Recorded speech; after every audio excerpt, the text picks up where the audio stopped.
Shalom bien-aimés, dans le Seigneur où que vous soyez, que la paix du Seigneur soit avec nous tous.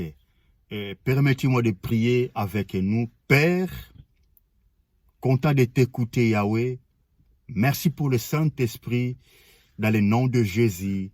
Amen. Alors, je suis toujours dans le livre de Matthieu chapitre 6e, dans le 10e verset. Vous voyez, je continue cet enseignement que j'avais commencé le dimanche dernier sur la volonté permissive de Dieu et la volonté parfaite de l'Éternel. Et la Bible déclare, Christ enseignait à ses apôtres comment il faut prier. Dans le 9e verset, dans le Matthieu chapitre 6e, la Bible déclare, Christ va dire à ses apôtres, lorsque vous priez premièrement, il faut d'abord commencer à s'identifier auprès de votre Père. Lorsque vous voulez prier, il faut d'abord commencer à s'enregistrer dans l'autre terme. Lorsque vous priez, il faut d'abord commencer à localiser à qui vous adressez vos prières. Parce que il y a beaucoup de pères sur la terre. Il y a ton père biologique, il y a ton père spirituel, il y a ton père qui t'a pris peut-être du travail aussi. Vous voyez, vous pouvez l'appeler aussi ton père. Mais Christ disait, lorsque vous priez, il faut s'identifier très très bien pour que votre prière ne tombe pas à n'importe quel père, si je peux dire comme ça. Et il disait, quand vous priez, il faut d'abord commencer à dire, notre Père qui est dans le ciel. Écoutez-moi très bien. Je vous dis qu'il y a beaucoup de pères, mais lorsque vous priez vous, il faut d'abord commencer à dire, notre Père qui est dans le ciel. Et chose étonnante, il a fallu que Christ le dise directement, vous allez demander le pardon de vos péchés. Non. Christ disait, après avoir que vous vous identifiez auprès de votre Père, après avoir pointé la géolocalisation où vous envoyez votre prière, directement, il faut demander son règne. Regarde ce qui se passe. Il dit, quand vous priez, il faut dire notre Père qui est dans le ciel, que ton règne vienne. Écoutez-moi très bien. Que ton règne vienne. Dans l'autre terme, que ta puissance absolue vienne dans ma vie. Vous savez, quand vous ne demandez pas la puissance absolue de l'Éternel, quand vous ne demandez pas l'influence de Dieu dans votre vie, quand vous négligez l'influence de l'Éternel dans votre santé, quand vous négligez l'influence de l'Éternel dans tes business, quand tu négliges la puissance absolue de Yahweh dans votre maison, alors bien aimés dans le Seigneur, ne soyez pas étonnés d'être surpris par des puissances, par des influences négatives dans votre vie. Jésus, connaissant les logiques spirituelles, il dit à ses apôtres, quand vous priez, ne soyez pas des ignorants. Il faut demander le règne de votre Père céleste dans votre vie. Il faut inviter le règne de Dieu dans votre vie. Regardez ce qui se passe. On invite le règne de Dieu, mais la volonté de Dieu, on l'impose. Je répète cela. La Bible dit que ton règne vienne, c'est-à-dire on invite le règne de l'Éternel. Mais la volonté de l'Éternel, il faut qu'il soit imposé dans votre vie. Parce que la Bible déclare que ta volonté soit faite. Alors je disais, quand vous priez, c'est très très important de ne pas négliger le règne de Dieu. Pendant que je parle ici présent, Au nom puissant de Jésus-Christ de Nazareth, je déclare règne de l'Éternel à votre santé. Je m'impose contre les règnes de la maladie dans votre vie. Je m'impose contre les règnes de la pauvreté dans votre vie. Je m'impose contre les règnes des choses diaboliques dans votre vie. J'appelle les règnes de l'Éternel à ta maison. J'appelle les règnes de Dieu dans ta famille. J'appelle les règnes de Yahweh dans ta maison. J'appelle les règnes de Dieu dans ton travail. J'appelle les règnes de Dieu dans la vie de tes enfants. Je dis que les règnes de l'Éternel entrent en exercice dans votre vie, dans votre santé. Et c'est là, au nom puissant de Jésus de Nazareth, bien-aimé de le Seigneur, il ne faut jamais négliger le règne de Dieu. Ce n'est pas en vain que Christ va révéler à ses apôtres. Il faut demander l'influence de Dieu, la puissance absolue de l'Éternel dans votre vie. Et la Bible déclare, il rajoute, il faut demander aussi la volonté du Père dans votre vie. Écoutez-moi très bien. La Bible déclare que ta volonté soit faite sur la terre comme au ciel. Jésus révélait à ses apôtres, Christ te révèle ce matin quelque chose, bien aimé dans le Seigneur, de très important. C'est là d'abord que se cache votre combat. Écoutez-moi très bien. Si vous ne vivez pas la volonté de Dieu dans votre vie, si vous ne vivez pas la volonté de l'Éternel dans votre santé, si vous ne vivez pas la volonté de Dieu dans votre mariage, alors permettez-moi de te dire, bien-aimé dans le Seigneur, tu vivras la volonté des individus dans votre vie. Je répète cela. Si tu ne vis pas la volonté de l'Éternel, alors tu seras surpris de vivre la volonté de l'ennemi ou d'autres individus dans votre vie. La Bible déclare que ta volonté soit faite sur la terre comme au ciel. Est-ce que vous savez que là, au ciel, là où il y a l'Éternel, il n'y a pas l'opposition? Alors, lorsque l'Éternel ordonne au ciel, lorsque Dieu commande au ciel, il n'y a personne qui s'impose. Écoutez-moi très bien. Alors, Jésus voulait dire ceci à ses apôtres. Quand vous priez, il faut dire à votre Père Céleste ceci. Que ta volonté soit faite dans ma vie comme ça se passe au ciel. Au ciel, ça se passe comment? Lorsque tu t'imposes là-bas, lorsque tu mets l'ordre là-bas, lorsque tu t'ordonnes là-bas, il n'y a personne qui s'impose à toi. Alors je vais de la même manière que ça se passe au ciel, que ça se passe aussi pareil sur la terre dans ma vie.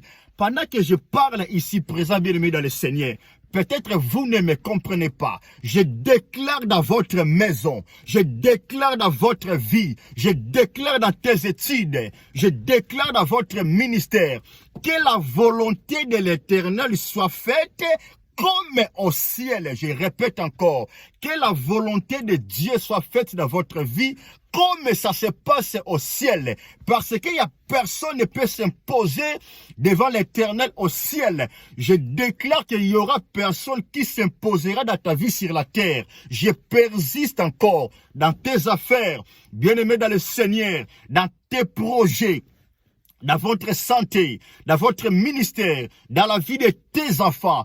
J'impose la volonté de Dieu comme au ciel, au nom de Jésus-Christ de Nazareth.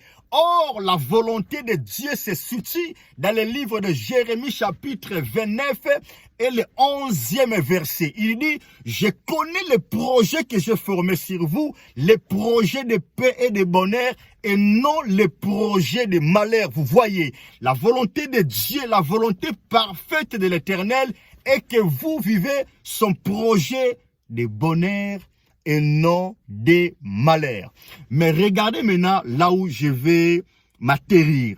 N'oubliez pas que je parle des volontés permissives de Dieu et volonté parfaite de l'Éternel. Mais je me laisse être conduit par le Saint-Esprit. Écoutez ce que Dieu a mis dans mon esprit pendant toute la semaine.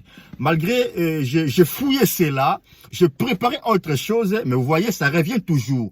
Car bien même que je suis en train de parler, mais ça revient toujours. Peut-être ça va bénir une personne quelque part. Dieu a mis dans mon cœur de partager l'expérience de Madame Vasti, qui était une reine, la femme du roi Ahasuérus, avec Esther, Hadassa, vous voyez. La Bible déclare, roi Ahasuérus avait organisé une fête. Alors, comme vous savez, c'est une fête organisée par le roi. Il y avait beaucoup d'invités de marque.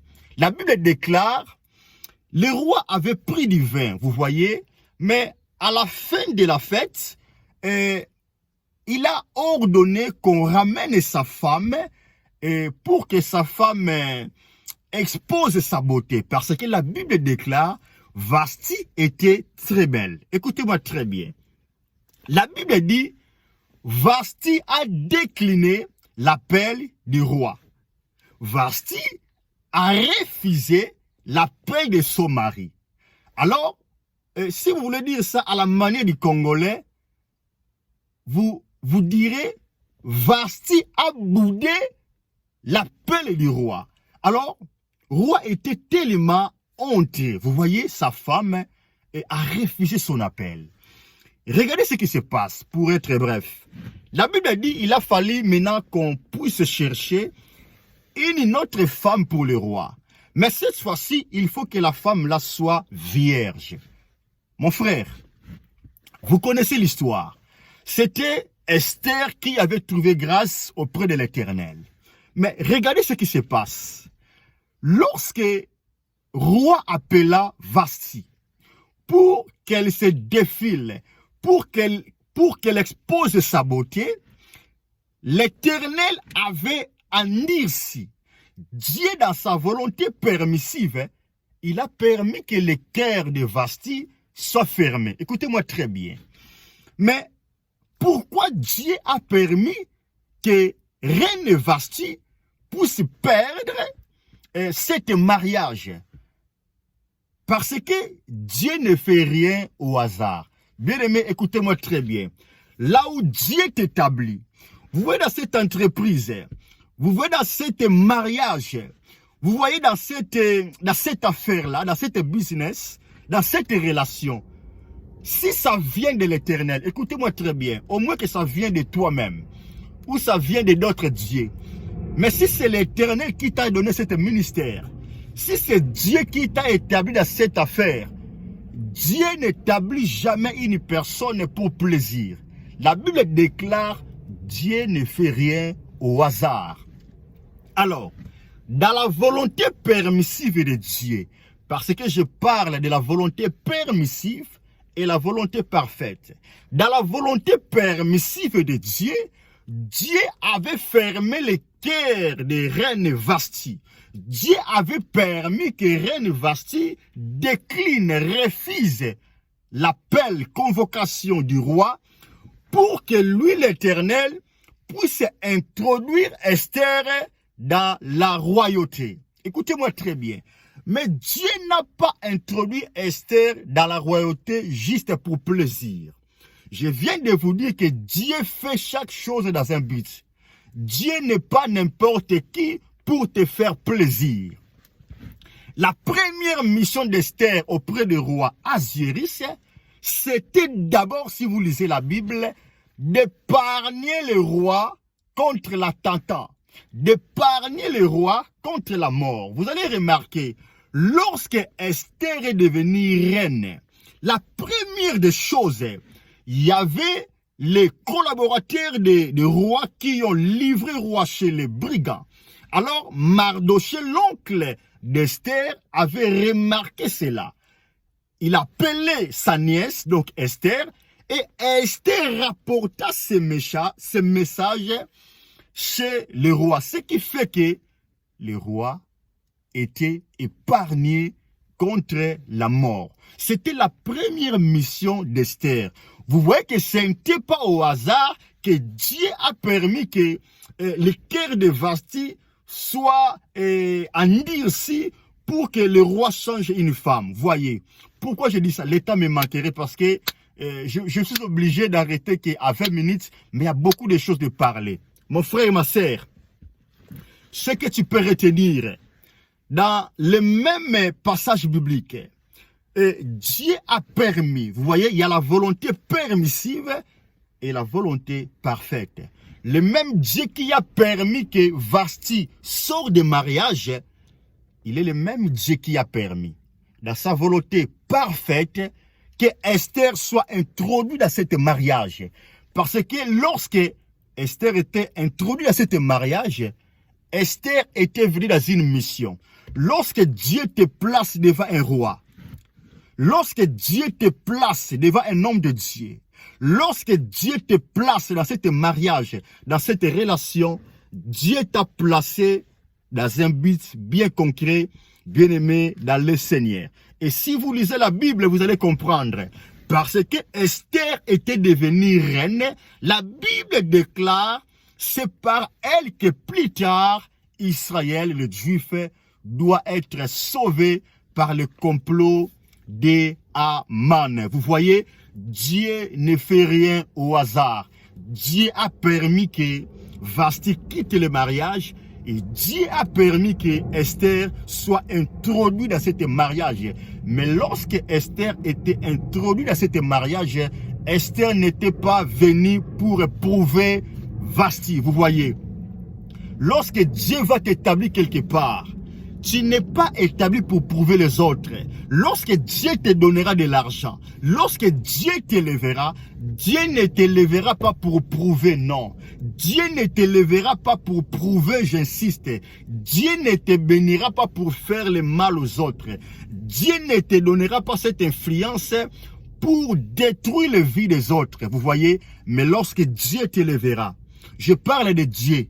Si votre élévation vient de l'Éternel, si votre argent vient de Dieu, si votre mariage vient de Dieu, si votre ministère vient de Dieu, sachez-le, Dieu ne fait rien au hasard.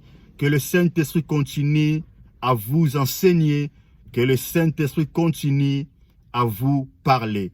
Père, bénis ton peuple, bénis ces messages, au nom de Jésus. Amen.